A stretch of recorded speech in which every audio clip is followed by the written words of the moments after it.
আজকে আপনাদেরকে দেখাবো মানুষের অসুবিধা। আসলে অসুবিধা বলতে মানে এমন অসুবিধা এটা বলার মতো না। ইনারা যে কিভাবে জীবনযাপন পার করতেছে, এই এই জীবনযাপন পার করা আসলে খুবই কঠিন। এখানে কোনো বিদ্যুৎ নেই এবং এই যে ২০২৬ সালে এসে বিদ্যুৎহীন মানুষ এবং এখনো বাত্তি, যেটা বাত্তি অনেকেই চেনে আবার চেনে না।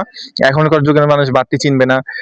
বাত্তি জ্বালানো হয় অথবা অন্য কোনো সিস্টেমে তাদেরকে রাতের বেলা থাকতে হয়, কারেন্ট নেই এবং সাথে তাদের আসলে কষ্ট। এটা সরকারি একটা জায়গা, সরকার যখন ইচ্ছা এটা তখন নিতে পারে, কিন্তু এই মানুষগুলো যাবে কোথায়, এই মানুষগুলো থাকবে কোথায় আমরা চিন্তা করি।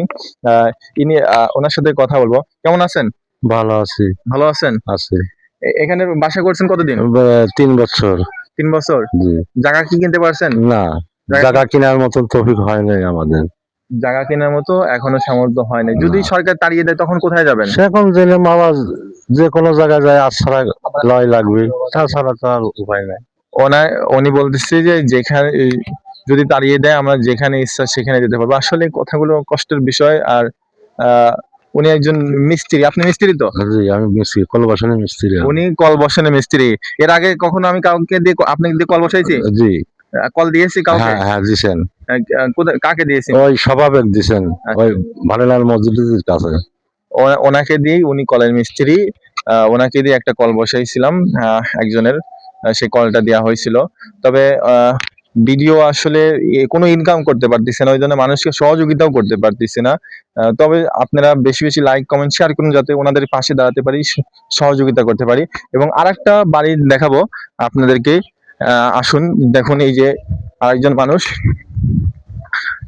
এই যে তার থাকার স্থান, এটা আসলে এই যে দুইটা বাচ্চাকে দেখেন তারা কি করতেছে। এই যে দুইটা বাচ্চা এখন মাটিতে খেলাধুলা করতেছে, শিশুরা।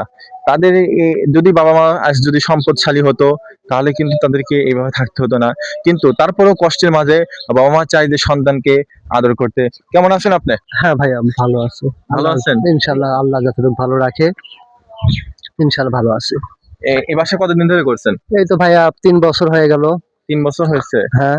জায়গা কিনেছেন? আর জায়গা কিনেছেন? না ভাইয়া, জায়গা এখন তো কিনে নেই ভাইয়া। জায়গা কিনতে পারেন নাই? না ভাইয়া, জায়গা কেনার মতন সেরকম ব্যবস্থা নাই ভাইয়া। আপনি কি অসুস্থ? হ্যাঁ ভাইয়া, অসুস্থ। উনি অসুস্থ এবং এই ঘরে থাকে আসলে মানে কষ্ট করে, কারেন্ট আহ, মানে কিছুই নাই বুঝলেন, কষ্ট করে বানিয়েছে। আর এই জায়গা তো কারেন্টের কোনো ব্যবস্থা নেই, এভাবেই থাকতে হয় তাদেরকে। তবে শোনেন, আপনারা যারা আছেন অবশ্যই যখনই যাই দেন নাকি 1 কেজি চাউল পারেন, 1 কেজি ডাউল পারেন, এই সকল মানুষদেরকে আগে আগে দিবেন। কারণ এদের দেখেন একটা বিষয়